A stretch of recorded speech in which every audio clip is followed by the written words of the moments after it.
निलंबित केल्याची माहिती मिळते आहे।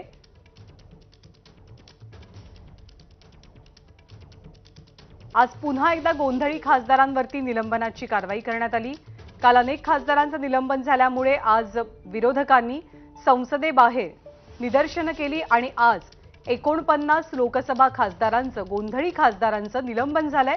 यामध्ये खासदार सुप्रिया सुळे यांचाही समावेश आहे। काल राष्ट्रवादीच्या खासदारांवरती निलंबनाची कारवाई झालेली नव्हती, पण आज लोकसभेतनं आणखी काही खासदार निलंबित होत आहेत, ज्यात सुप्रिया सुळे सुद्धा आहेत। सोमेश कोलगे आपले प्रतिनिधी आपल्याला अधिक माहिती देतात। सोमेश, निलंबनाचं हे सत्र लोकसभेमध्ये सुरूच असल्याचं चित्र दिसतंय। आज नेमकं काय घडलं? ज्ञानदा, आपण पाहू शकतो की आज सकाळी ज्यावेळी लोकसभेमध्ये याबाबत आग्रह धरण्यात आला होता की संसद सुरक्षेच्या नंतर जो गोंधळ झाला आणि त्यानंतर ऐतिहासिकपणे एकदम एवढ्या मोठ्या संख्येने 92 खासदारांना आतापर्यंत या अधिवेशनापुरतं निलंबित करण्यात आले, तर त्यावर चर्चा व्हावी असा काही आग्रह होता। मनीष तिवारींनी संपूर्ण दिवसभराचं कामकाज सस्पेंड करून यावर चर्चा करावी अशी मागणी केली होती। तर या मागणीच्या अनुषंगाने पुन्हा आग्रह जास्त धरला गेलेला आहे विरोधी पक्षांकडून आणि त्यामुळे गोंधळ झाला सभागृहात। तर पुन्हा आता एकदा ठराव संसदेमध्ये लोकसभेमध्ये संमत केला जातोय आणि त्या ठरावानुसार जी नावं सध्या वाचून दाखवत आहेत संसदीय केंद्रीय मंत्री, त्या नावांचं निलंबन होणार आहे या संसदेच्या अधिवेशनापुरतं। आता अधिवेशनाचे 3च दिवस उरलेत, पण तरी सुद्धा हे निलंबन प्रतिकात्मक आहे की हा आकडा आता वाढत जाऊन किती आकडा गाठतो हे पाहणं महत्त्वाचं आहे एकूण निलंबित खासदारांचा। धन्यवाद सोमेश या माहितीबद्दल। तर लोकसभेतनं आणखी काही खासदारांचं निलंबन केलं जात आहे, ज्यामध्ये सुप्रिया सुळे, शशी थरूर, कार्ती चिदंबरम, डिंपल यादव, मनीष तिवारी, अमोल कोल्हे या खासदारांच्या नावांचा समावेश आहे। अर्थात सुप्रिया सुळे, अमोल कोल्हे हे महाराष्ट्रातले खासदार आहेत।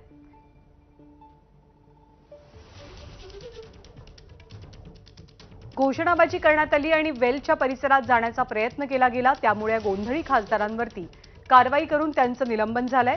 सुप्रिया सुळे, शशी थरूर, कार्ती चिदंबरम, डिंपल यादव, मनीष तिवारी, अमोल कोल्हे यांचंही आज निलंबन होत आहे। काल 92 खासदारांवरती कारवाई करण्यात आली आणि त्यापाठोपाठ आज पुन्हा एकदा लोकसभेमध्ये गोंधळ घालणाऱ्या खासदारांचं निलंबन करण्यात आलंय। 3 दिवसांचा कालावधी हिवाळी अधिवेशनाचा शिल्लक आहे। हे प्रतिकात्मक निलंबन जरी असलं तरी सुद्धा या निलंबनाची जोरदार चर्चा होते, कारण देशाच्या इतिहासात, लोकसभेच्या इतिहासात पहिल्यांदाच एकाच दिवसात लोकसभा आणि राज्यसभेतनं इतक्या मोठ्या संख्येनं खासदारांवरती निलंबनाची कारवाई करण्यात आली।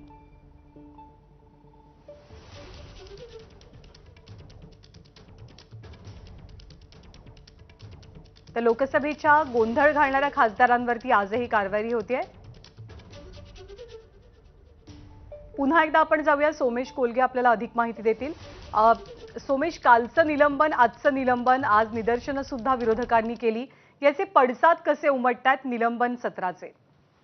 नाही, खरं तर कालच्या निलंबन सत्राचे पडसाद आज उमटले आणि त्याच संदर्भाने हे पुढचं निलंबन झालंय असं आपण म्हणू शकतो। कारण सिक्युरिटी ब्रीचचा जो पहिल्यांदा मुद्दा होता त्या मुद्द्यावरून गोंधळ घालण्यात आला आणि मग त्या गोंधळाच्या वेळी जेव्हा जो आग्रह म्हणजे विरोधी पक्षांनी आग्रह त्यांचा कायम होता की यावर चर्चा व्हावी, सरकारचा किंवा सभापती अध्यक्षांचा आग्रह असा होता की जे आपण कामकाज ठरवलंय त्या कामकाजानुसार चर्चा व्हावी आणि त्या कामकाजानुसार सगळ्या कार्यक्रम चालला पाहिजे लोकसभेचा, राज्यसभेचा।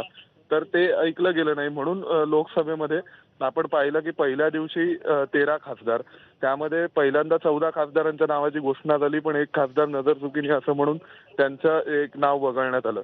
पुन्हा कालच्या दिवशी पहिल्यांदा 33 खासदार आणि मग त्यानंतर मग पुन्हा आणखीन संख्येत भर पडली आणि एकूण निलंबित खासदारांची संख्या ही 92 झाली होती या अधिवेशनापुरतं। आणि आज जर का 49 म्हणजे असं जर आपण पूर्ण एकूण जर गणित करायचं ठरवलं तर जवळपास 130 ते 150 खासदार जितके विरोधी पक्षांचे खासदार आहेत त्यामधले जवळपास सगळेच खासदार निलंबित होतील की काय अशी स्थिती आहे। आता आज सकाळी जेव्हा विरोधी पक्षांची बैठक झाली त्या बैठकीमध्ये यावरती एक चर्चा करण्यात आली होती की असा एक सूर होता काही लोकांचा की आता उर्वरित संपूर्ण अधिवेशनापुरता आपण सरकारच्या कामकाजावर बहिष्कार टाकू आणि सभागृहातून वॉकआउट करू। पण मग त्यानंतर कदाचित असं असावं की आता सर्व विरोधी पक्षाच्या खासदारांनी आग्रह लावून धरावा की निलंबनाची जी कारवाई केली जाते त्यावर चर्चा करा, निलंबनाच्या कारवाईवर चर्चा करा आणि इतर सगळे कार्यक्रम बाजूला ठेवा.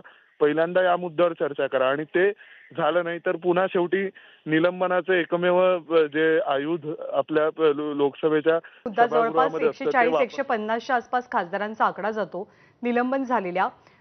विरोधक शिल्लक आहेत लोकसभेमध्ये का विरोधकांची संख्या अगदीच नगण्य बनली आता?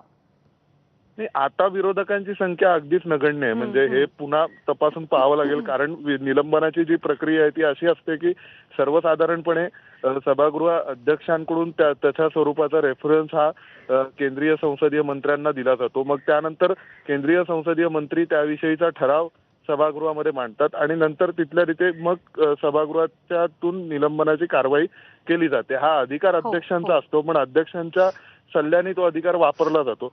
त्यात पुन्हा संध्याकाळी त्याचं सचिवालयाकडून एक अधिकृत नोटिफिकेशन निघतं, ज्यामध्ये कोणाची नावं असणार आहेत हे स्पष्ट होतं. आता